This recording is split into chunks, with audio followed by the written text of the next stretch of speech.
Good morning. Welcome, everyone. Thank you for joining us in community today.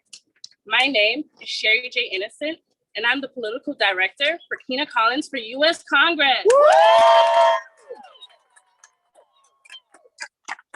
I first met Kina when we were leading the largest gun violence prevention coalition in Illinois together.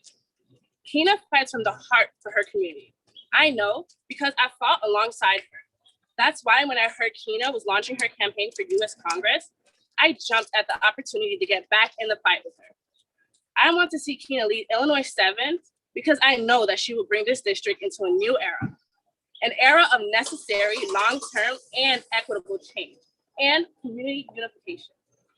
I'm thrilled to be joined today by community activists and leaders who shared the same vision for Illinois 7th and are more than ready to help Kina lead this movement for change. So please, let's welcome our first speaker, Chairman of the 14th Ward Independent Political Organization and co-coordinator of Coalition for Change, Illinois 3, Jose Torres.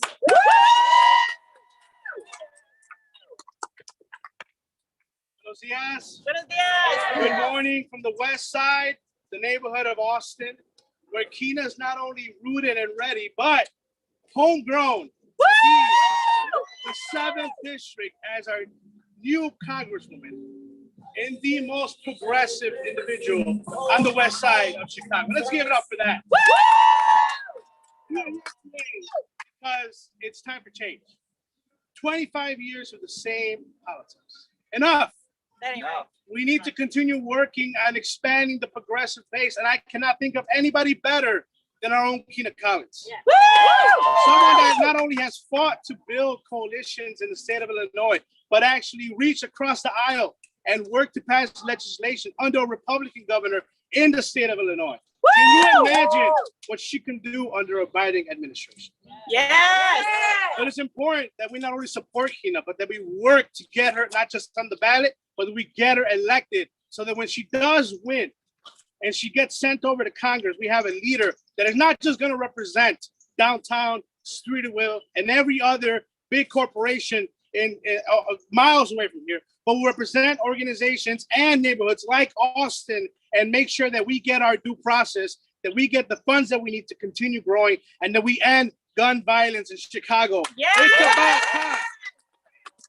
So I ask you today, not just to support Kina, but to make sure that you go out and door knock, that you get ready for petition season, that you donate because this costs money, right? And we are going against someone who's really heavily bankrolled by a lot of PACs, not just corporate PACs, but anti-healthcare PACs. And so let's all go and cause some good trouble and get Kina elected in the 7th district. Thank you. Thank you so much, Jose. Our next speaker is youth activist and organizer for Illinois Youth Climate Movement. Please welcome Angela Diaz. Good morning, guys. Good My morning. name is Angela Diaz. I'm 17 and I go to Laneside College Prep. I first met Kina around 2 years ago when she personally reached out to my organization and invited us to have a sit down with her. Immediately after that sit down, my team knew that we wanted to endorse and back Kina in any way that we could. She was present. She was there. She was taking notes. She wanted to see what the youth had to say. Not only was she present, but she was active. One thing about Kina is that she talks the talk, but she walks the walk right after. That's right. She has action and she puts action behind her words. And that's something that we saw when she was striking with us, when she was using her platform to elevate ours. And she's done that time and time and again with several issues across the board. It's amazing because Kina's straight out of Austin. And that's something that I learned that day. And so she not only knows the in and out of policy on the environmental level, but she has experienced it firsthand. Kina knows what environmental racism is. Kina has lived through it. She knows what it means to have polluted air. She knows what it means to have contaminated soil and not have clean water or access to it. She understands what it means when environment is correlated to gun violence. She understands that environment is correlated to healthcare. She understands that environment is correlated to school shutdowns like the one behind me. That's right. She gets that. And that's the type of leader that we need, because for too long in Washington, we've had a representation that cannot relate to us? And how will you represent us if you cannot relate? Kina is one that can relate, and she is active in their community. Something that we've seen that Representative Davis has to work on. That's right. We are currently in a state of a climate crisis. We don't have time. We must cut emissions. We must enact Green New Deals. We must bring jobs to the Illinois 7 that are healthy. We can't afford to wait. We can't afford to wait 1 or 2 more cycles for us to have a good representative represent us up in Washington, especially when we have a great candidate, more than qualified candidate right here, right in front of us. That's right. That's right. So that's why both myself and my organization is so excited to represent and just endorse Kina throughout this mission. So we have to hit the ground running. We have to knock on every door. We have to make every single phone call we can to make sure that our Kina from Austin goes to Washington.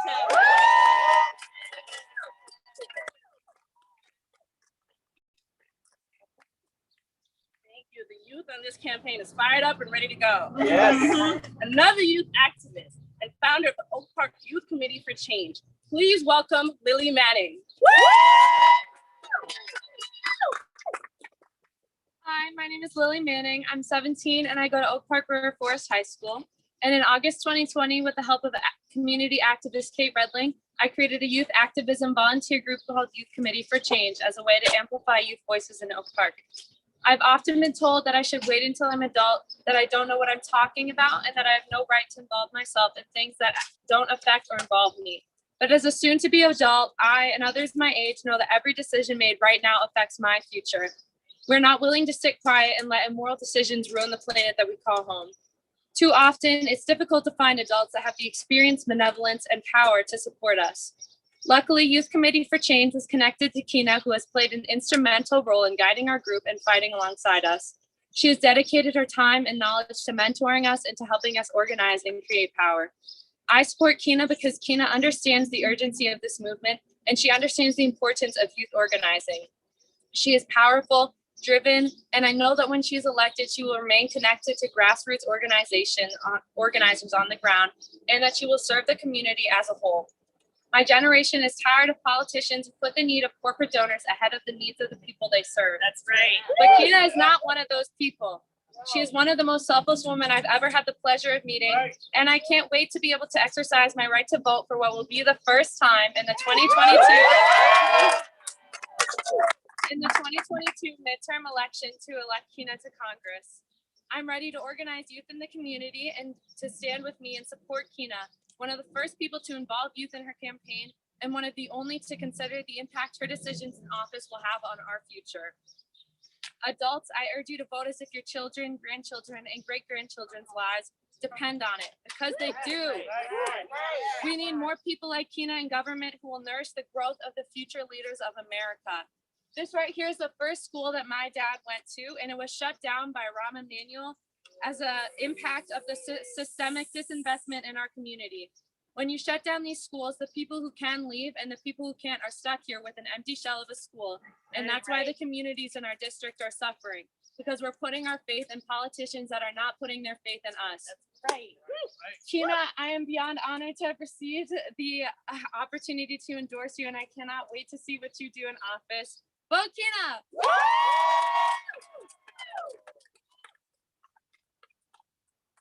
Thank you, Lily. Our next speaker has been organizing for social justice for over 10 years and is a prominent fair wage advocate throughout Illinois. Please help me welcome Hataki Rhodes. All right, when we fight, We win! fight, We win! when we fight, We win! All right. So my name is Nataki Rose. I am a lead organizer for One Fair Wage. I have been organizing in Chicago for 10 years, organizing tip workers, restaurant workers, bartender servers to try to raise the federal minimum wage from a $2.13 to end sub minimum wage. And so give it up. Sub minimum wage is what we call slave wages. Over 75% of Black women and Latino women suffer from slave wages across our great nation. And so you say, how do I know Kina? I know Kina because of the good fight for standing up for women and sexual harassment against tent workers and restaurant workers. Yes. I know Kina because she came down to the Federal Plaza, Women's International Day, Women's Day, to say, hey, let's end sub minimum wage on a federal level. Yes. It is a 213. How do we connect? Because she will be running for office in the biggest restaurant district in District 7. And so how are we connected? We are connected because we are advocating for temp workers, restaurant workers, to bring them up to a $15 minimum wage. Right. Yes. And that is on the agenda. And so we know that Kina Collins will be the perfect woman. Yes. Right?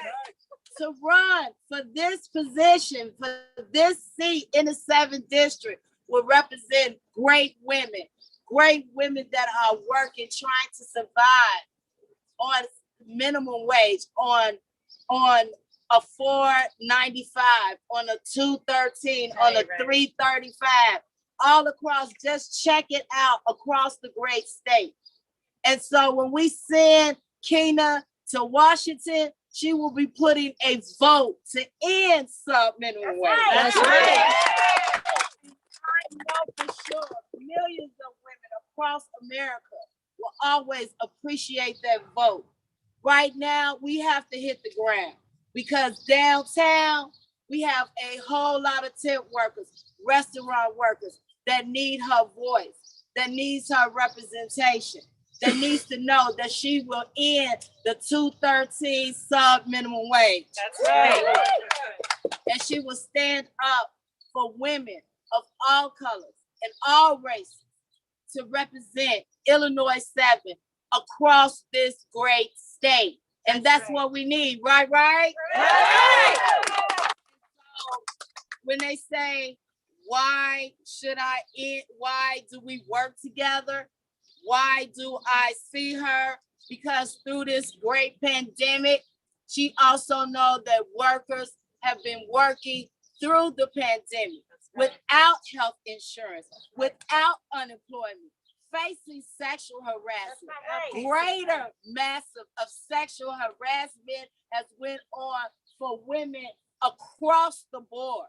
Women are suffering from food stamps. Women being on food stamps. Women right now are facing eviction. Why? Because we are the leaders of our household. So yes, we need a leader. Yes, we need a change. Yes, we say yes to Kina Collins because she is going to represent women that are working hard, women that are trying to survive, women that wants to make change, women that needs to end sub-minimum wage, women that are fighting for their family. And so that's what we need to send to take us to the next level, because what Kina Collins is good trouble. And I'm proud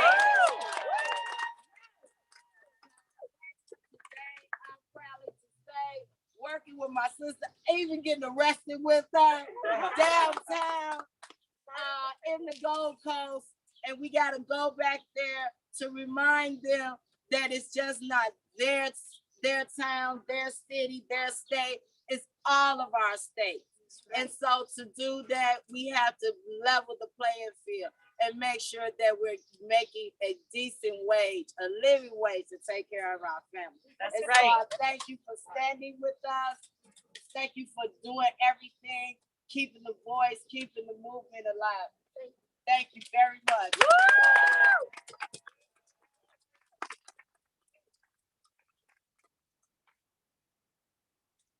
Give it up for Kina. When we fight, we win. We win. We win. All right now. Thank you so much, Nataki. The support that Kina has is phenomenal. Thank you so much.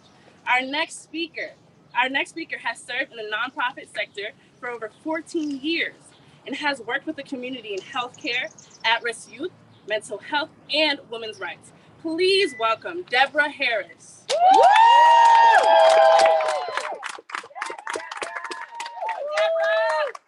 Good morning, afternoon, whatever day it is.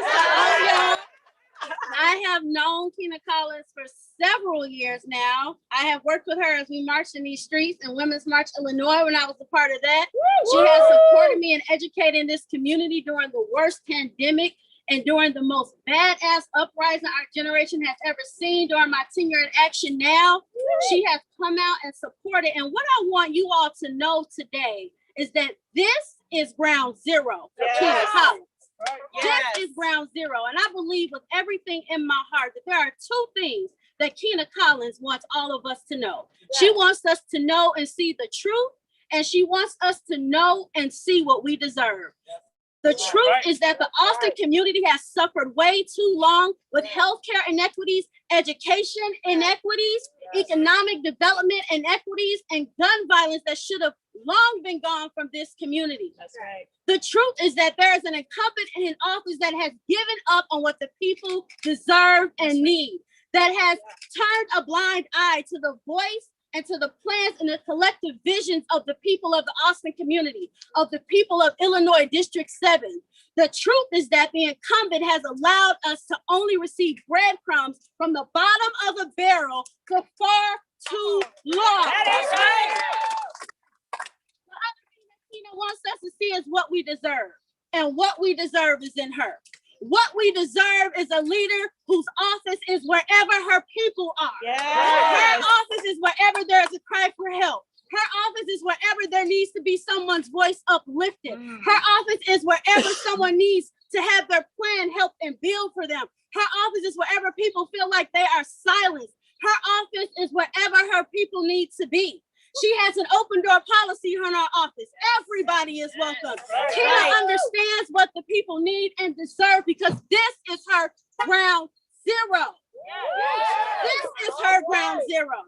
And right now, people in the Austin community in Illinois District 7 need to finally understand that you deserve a leader like Kina Collins. You do not deserve to only receive the breadcrumbs at the bottom of the barrel because the incumbent is tired, is scared, doesn't want to budge, is comfortable in their position. You deserve a leader that will stomp the ground day in and day out, will get arrested day in and day out, will knock on the congressional doors day in and day out. Because trust me, Kina Collins ain't new to this. She's true to this. She is like just springing up out of nowhere. This is her ground zero. Someone said earlier, this is where she is homegrown. Not only is this where she is homegrown, this is where her dreams have been made. This is our example. So trust and know that right now we can no longer say, oh, we hope and we wish for change. If you hope and you wish, then you better understand what you deserve and get there through Miss Kina Collins. Because she is not only going to take us there, she is going to bring us there. She is not only going to say, oh, I can do this on my own, because she understands the power of building collectively. She understands the power of educating her community, of giving them the tools that they need. Okay? Okay. So, what are we gonna do? We're gonna get her to DC. Her office gonna be wherever it needs to be for us. This is her ground zero, and the change starts now with the leader we deserve. Thank you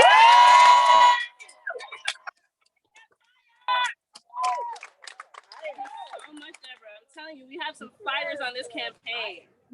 Our next speaker has been the lead for Indivisible Western Springs and a leadership committee member of Coalition for Change Illinois 3. Please help me welcome Abby McKenzie.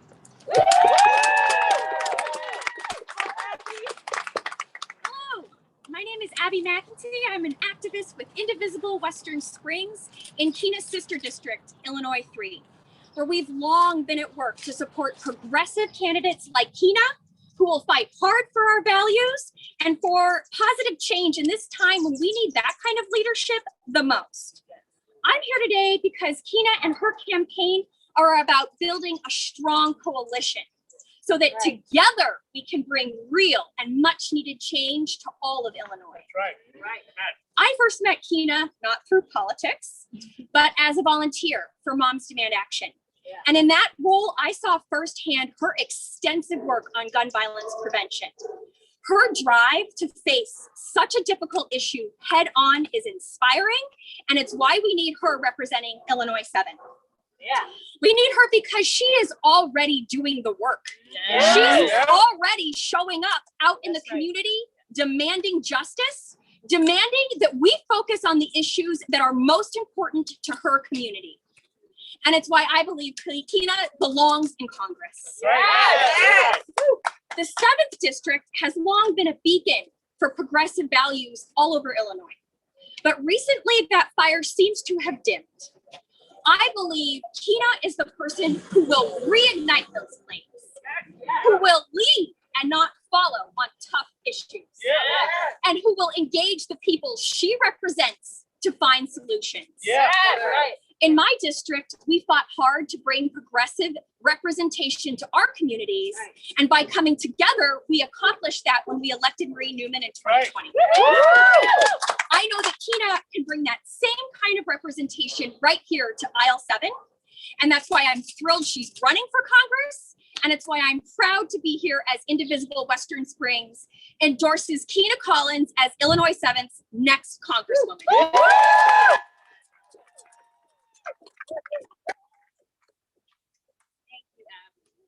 Our next speaker is an active advocate for investment in housing, healthcare, jobs, transportation, and broadband access in the over-policed and disinvested communities in Cook County. Please help me welcome Kate Redley. Good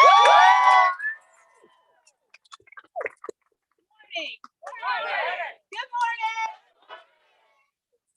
I am absolutely honored and thrilled to be here this morning and to be part of this moment. My name is Kate Redling. I live in the western suburbs of the Illinois 7th Congressional District. And I learned about Kina a few years ago through her community organizing and her political campaign work. But I met her one night at a community dinner in River Forest. And I recognized immediately that Kina was all about community, about building community, about maintaining it, about making connections between all of us and the collective power that we share. When Kina sees an issue, she acts, but she doesn't act impulsively. She is methodical, she is determined, she is fierce in her assessment of deep needs and bold solutions. Just like the thousands of other folks who have been systematically disinvested and disadvantaged living in these blocks, Kina comes to work with the firsthand experience about what is needed and a clear view of the disparity that exists across our country and right here in our district. We have got to recognize that, y'all. We have got to speak to that, and we need representation that sees it and addresses it. That's right. Kina can lead in the streets, and she can write and pass legislation. Kina has a deeply felt vision of our collective interdependence and a clarity of the process of the work that it is going to take for us to create real and lasting change. Friends and neighbors, we do not have the luxury of giving allegiance to a candidate simply because they took steps to help our organization or help us personally. We need to act in the best interest of our entire community. We must act in the best interest of Chicagoland, of all of Illinois, and of Illinois 7th District. Now is the time, and we must demand proactive and visible representation for the needs right here in our community. Kina understands the importance of representation at every level of government. We need federal legislators who will help close loopholes that allow illegal guns to flow into Illinois. That's right. To make sure that corporate tax loopholes are closed so that ultra wealthy people and corporations pay their fair share. And she supports folks fighting for equity on every other level of government. We cannot get as far as we need to go unless we are all pulling in the same direction equally hard. Kina will always be pulling the hardest. We cannot be complacent in a moment that requires bold action. And in this moment, what is bold and what is required is electing representation that is accessible and accountable now and every day forward. Kina's been taking bold action from the very beginning, from being out in the streets and shutting down Michigan Avenue to force Rahm Emanuel to release the tapes of Laquan McDonald's murder, to writing and passing statewide legislation to protect the rights of women and girls, including trans rights, under a Republican governor. So we know that Kina has what it takes to get the job done. We have what it takes to get her there. We need to show up. We need to donate. We need to go to kinacollins.com. We need to become a monthly donor. We need to show up to all the canvases. We need to talk to all of our friends. We need to do all the social media. Yeah. We need to raise all of the money to get her elected, because Kina never has and never will take a dime from corporate PAC money.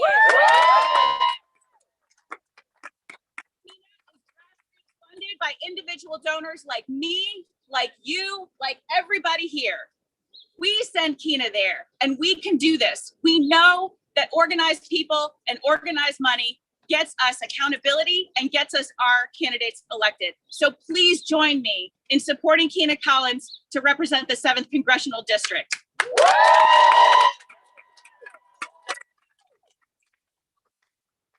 you so much, Kate. It's almost time for Kina to speak. I know everyone's waiting on it. But please help me bring up the Executive Director of Justice Democrats, Alex Rojas.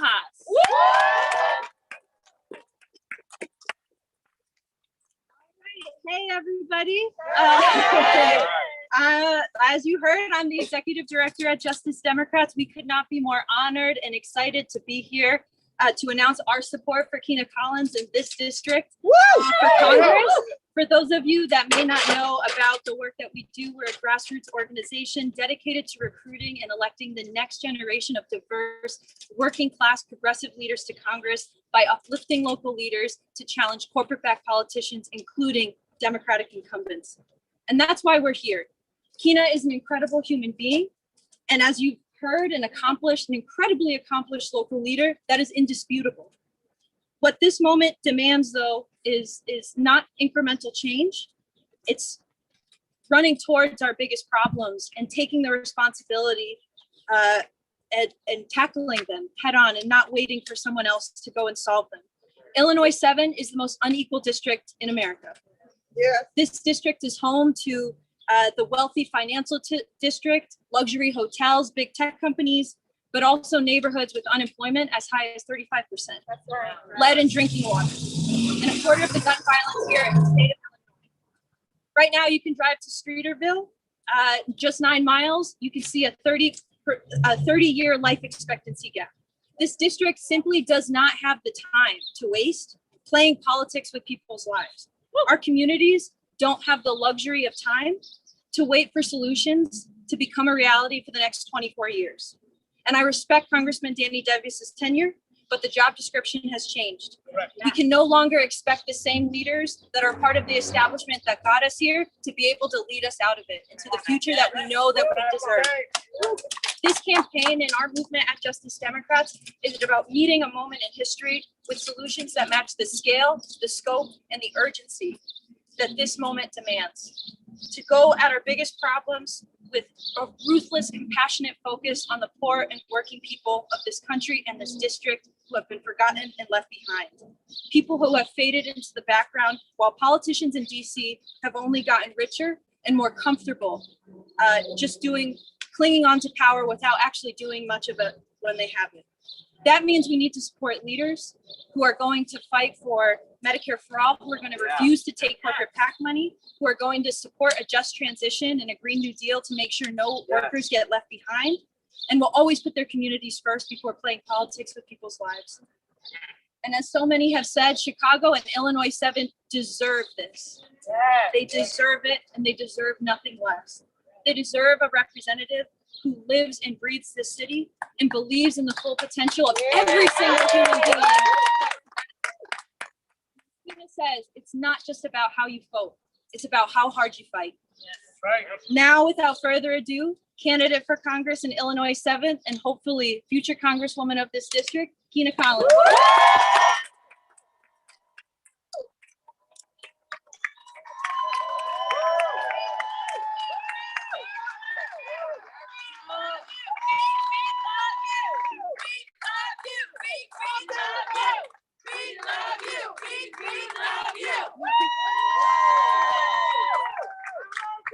Let me move this up, even though some of y'all know me, I'm pretty loud. I got a big mouth.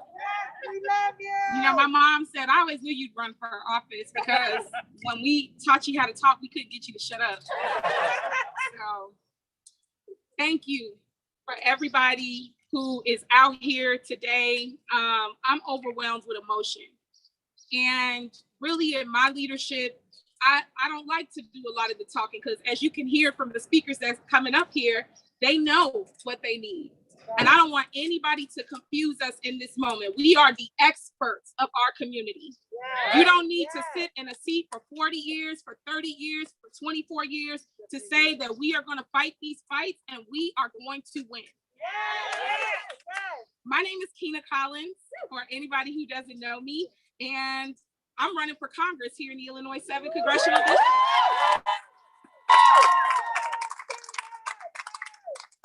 For some of the folks who are tuning in and some of the people who will be new to this campaign, as you've heard from the speakers, I was born and raised here in the South Austin neighborhood. I'm the granddaughter and the great-granddaughter of the Great Migration. And I want to take some time to unpack that because my grandparents came from the South, fleeing Jim Crow laws, moved to the North for better opportunities, and just found more sophisticated discrimination and racism on the west side of Chicago.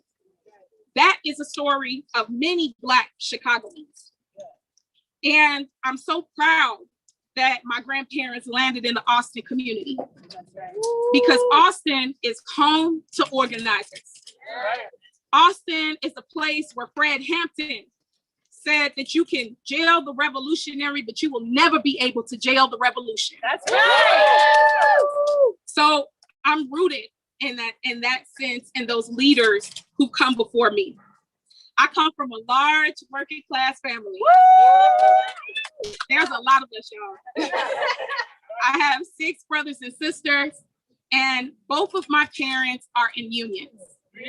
My dad is Teamster, my mom is SEIU, and so you know what that means? They taught me to fight for the many, not just the wealthy few. They taught me the importance of integrity, hard work, and keeping community at the core.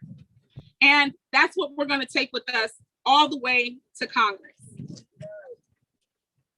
When I was asked on where I was going to do my announcement, I had to sit and think about it.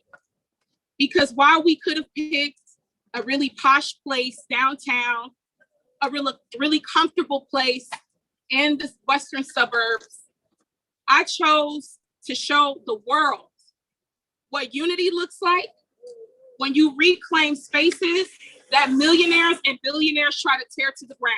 That's right.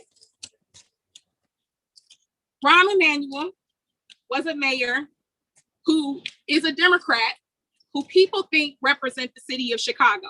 No. Does he represent the city of Chicago? No. We know he doesn't because we ran him out of the city of Chicago. But before he was ran out of the city of Chicago, he, with surgical precision, with his wealthy friends who don't send their kids to public schools, decided to take advantage of neighborhoods like the South Austin neighborhood and gut our public education system by conducting the largest public school shutdown in American history. This is Robert Emmett Elementary. My mother, that SEIU union worker, is a city cross guard walker. And for 25 years, she's watched kids here on the west side of Chicago come to school and she's crossed them to safety. This school, this playground, used to be bustling with laughter, little girls with the click-clack sounds of double dutch, kids running with their backpacks that were almost bigger than them, ready to go to class. And now, what sits behind us is an empty shell. This is what violence looks like in the community. So while people have used Chicago as a political punching bag and talking about gun violence, understand that this is failed leadership and failed public policy. Right. This has lasting impact on the community. And these are the fights that we're supposed to be fighting. Rahm Emanuel shut down 28 schools in the Illinois 7. And most of them were Black and brown schools. That is not by coincidence. And the reason why school districts felt emboldened was because he had charter school education officials around him, and because rich people are writing our laws. And that's why we have to get money out of politics. That's right.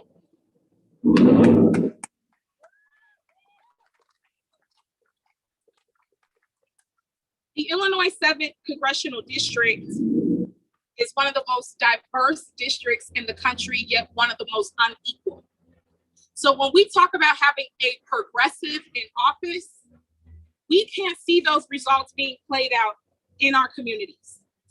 And while certain portions of this district have flourished, what we can't deny in the last 24 years of Congressman Davis being in office, other communities have been left behind. And I live in these communities that have been left behind here in the South Austin neighborhood. If you live in Streeterville, in the downtown portion of Chicago, a swanky, wealthy portion of the district, your life expectancy is 90 years. If you travel to Inglewood, that life expectancy drops to 60. A 30-year gap based off of what zip code you live in. And that ain't right. We should not have to live in communities where we don't have fresh produce in our schools, but we have lead pumping through the pipes in our water. We shouldn't have to live in communities where we have to pawn off the hate from one group to the next. And we shouldn't have a representative telling us that these issues are too big and too hard to fix. I never understood why people ran for office just to talk about what we really can't do and shouldn't fight for. We should be fighting for all of these things. Over 20% of the population lives below the poverty line in our district. And while we have some of the wealthiest of the wealthy living in Illinois 7, we have also some of the most working class people who live here as well. And as we've seen in this pandemic, the essential workers were essential all along. That's right. They are the folks who've been the backbone of this economy. And so I want us to keep that into the forefront of our minds. It's the reason why I protest with one fair wage, because $15 is the floor. It is not the ceiling. That's right. We've got a long way to go. We have a long way to go, and I'm so excited to start this journey with you. One of my earliest memories here in the South Austin community was witnessing a child gunned down in front of my childhood home. I knew that child, and I knew the shooter too. That story is not unique across the United States of America. Whether you're a student that was in Parkland, whether you're a kid on the south side of Chicago, there are still 7-year-olds all across this country who are witnessing that same level of violence. But what I want people to understand was that the bullet was flying long before anybody pulled the trigger. Because when you shut down public schools, when you pump lead in our water, when you spend our money to build cop academies instead of the resources that we need in this community, that is the bullet flying before anybody pulls the trigger. This incident changed the entire trajectory of my life. Because what I also understood was that gun violence wasn't just everyday community violence. Gun violence is suicide. Gun violence is domestic violence. And folks who've had to shelter in place with their abusers in this pandemic. Gun violence is mass shootings that occur across this country every single year, and our Congress does absolutely nothing about it. Gun violence is Laquan McDonald being shot 16 times and having his murder covered up. That is also gun violence. And so what I've spent my life doing is understanding that we need the protests, we need the frontline people who can do this work. But we also need to be in the policy rooms. We also need to be bringing that perspective and pushing back on the narrative that we just shouldn't have the resources. And so In the last few years, I've had the honor of leading one of the largest nonprofits here in the state of Illinois around gun violence prevention. I've had the honor of standing alongside Black Lives Matter. I had the honor of educating health agencies and social service agencies to say, we need to take and remove guns at the house that maybe when you are harm to yourself or to the public and you're a domestic abuser. And so these are the fights that I'm going to take with me all the way to Congress. And all the congressional leaders who constantly tell us about your thoughts and prayers, keep your thoughts and prayers. That's right. Because I'm a Christian woman. And the Bible also says faith without works is dead. That's right. And our Congress right now, our Congress is not moving on these issues. It is not enough for you to tell the families and the survivors of gun violence that you are thinking of them and you are praying for them, but you are not actively working to save their lives. And so for everybody who has something to say about the city of Chicago and gun violence in this election and in this campaign cycle, I challenge you to say it to our face, because we're doing the work in our communities and we want to bring that story to the forefront. Gun violence is the single biggest issue and crisis in this district. And we need a fighter. Not just somebody who's going to stick their political flag in the ground, not someone who's just going to put their name on a support letter. We need somebody who's going to bring these organizations together that are already doing amazing work, and so that they're not organizing in silos, and so that we are working and fighting together. That's right. Yes. I want to tell a quick story before I close about how I knew I was ready to run for office. In 2017, this is after Laquan McDonald, we've organized, we've pushed Mayor Emanuel out, we got a new state's attorney, we got new city council, well, we were preparing to get new city council members, we were doing the work. I realized once again that the work wasn't just on the protest line, but it was in the policy realm. The former occupant of the White House was rolling back Obama-era policies around civil rights. And one of those policies was the White House Council on Women and Girls that basically forced federal agencies to look at their public policies through a gender lens. And when he did that, I came back to the state of Illinois and crafted legislation called House Bill 5544, the Illinois Council on Women and Girls Act. That's right. Yes. And it talked about closing the pay wage equity gap. It talked about making the council racially proportionate to the state to advise the governor and state lawmakers. It talked about including the voices of non-binary and trans people to the table. It talked about all the things that we need to be talking about when we talk about inclusion in government. And people tell me, no way, Bruce Brown isn't going to sign that into law. And my response was, we're not asking him, we're telling him. Right. We were in a watershed moment then, and we are in a watershed moment now. Right. My bill went up to committee, and the Republicans said, you basically need to take the transgender language out of your bill, or we are going to advise other Republicans not to vote on this legislation. And my response to them was, not without a fight. Yes. If you want to vote in a transphobic way, let your record reflect that. That's right. But we are not going to believe in the politics of leaving people behind. Yes. My bill passed out of committee. We traveled across the state. We built a coalition all across the state in dozens of counties. It passed in the House. It passed in the Senate. And we forced Bruce Browner to sign it into law.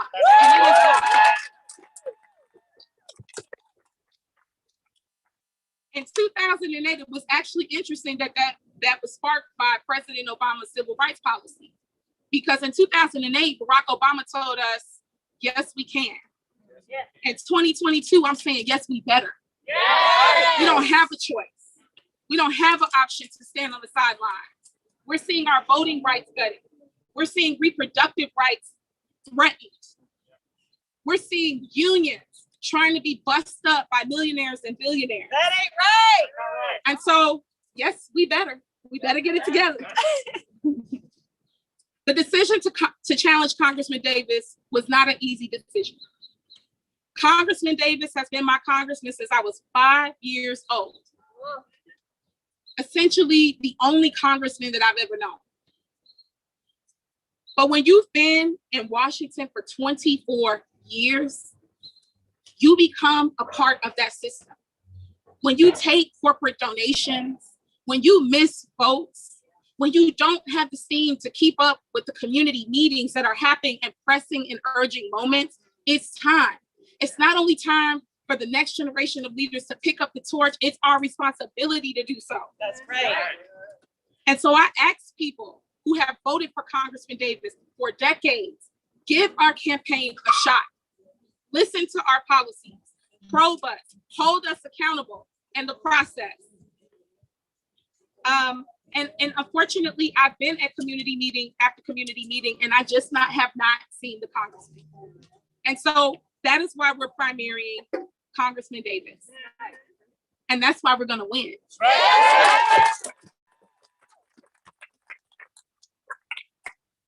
In closing, I just want to remind us that we have to be held accountable to the groups in this district. And I'm so excited about the energy, but we have to continue to be boots on the ground to make sure that whether it's fighting for gun violence, healthcare, environmental justice, that we're listening, that we're learning from people who are experiencing these issues on grander scales than we could ever imagine. This moment requires us to rise to the occasion. And this could be our darkest hour or our brightest hour. And I think it's gonna be our best hour. Yes. The voters in this midterm are gonna have two choices. They can vote for the district as it is currently, or they can vote for the district that it should be. We should be the district fighting for a Green New Deal. That's right. We should be the district that does not accept corporate money for pharmaceutical companies or private insurance companies. We should be the district that says it is not right that they spend $100 million incarcerating people on the west side of Chicago. We should be the district that says we believe in young people, even if they can't vote, they should be a part of democracy. We should be the district that's leading the nation on these progressive issues and these progressive values. And we should be a district that's ready to shift the paradigm of what leadership looks like in this district. That's right. We cannot have a government for and by the people if it's not represented by all of the people. And so I thank you for joining me in this fight. I'm ready. Are y'all ready? Long time coming. We got the Justice Democrats here in the Illinois 7. Let's show the country how Chicago and the western suburbs organize. Thank you very much.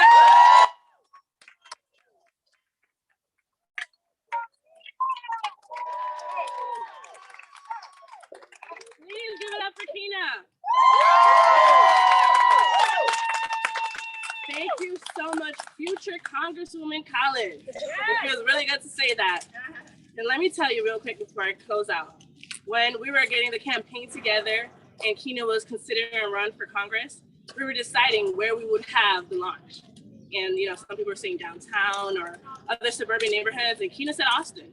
She kept saying Austin, and when she did that, she doesn't surprise me often because she's just phenomenal. And when she said that, I knew she understood the assignment. She knows what needs to be done. And I can feel the energy around this campaign. The people of Illinois 7 are ready for new leadership and are in need of the change that's about to come. And trust me, it's about to come. Kina is not taking a dime of corporate PAC money in this campaign, as she mentioned. That means we need all of you to pitch in however you can so we can get started strong. Please go to kinacollins.com now to sign up to volunteer and donate so that we can bring real impactful change to Illinois 7. Thank you again. Thank you, future Congresswoman Kina. Thank you to all that came out today, our endorsers, our supporters, Justice Democrats. Thank you so much. Let's go win this thing.